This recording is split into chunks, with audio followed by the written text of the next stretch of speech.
এদিকে আমার কাছে দেন এক মালটা বিশাল লাগলে ছাড়ি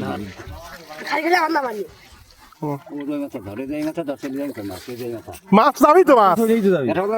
না না খাই দাও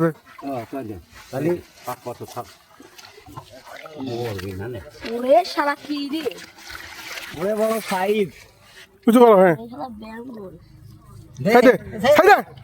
বাবা কি করে আমি করতে পারবো মাছ